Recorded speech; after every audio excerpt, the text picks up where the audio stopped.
pi over 4 radians equals how many degrees? What's a radian? I know that there's some different formulas to convert radians to degrees. 180 over pi. Or is it pi over 180? Or is it something else? Let's forget all that.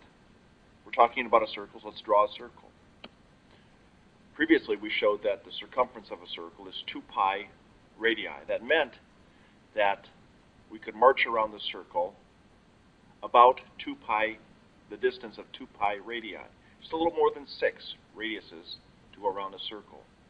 Well, each time I march a radius, that equals 1 radian. Radian is like degrees. So if I march 1 radii around the circle, that equals 1 radian.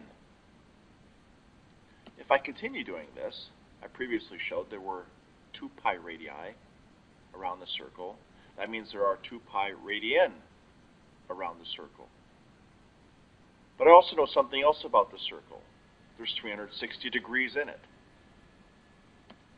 Therefore, it seems there are 2 ways to go around the circle in terms of degrees.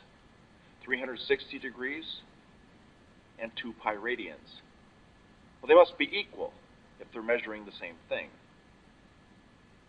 That's a key formula. 360 degrees equals 2 pi radians. Let's get back to our question. 3 pi radians equals what?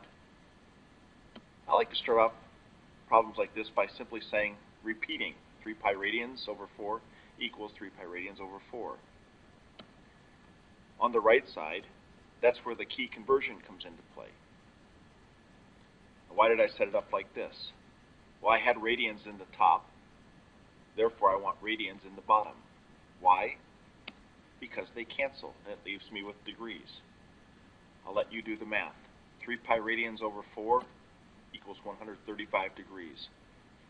The key thing about this is, we talked about 180 and pi.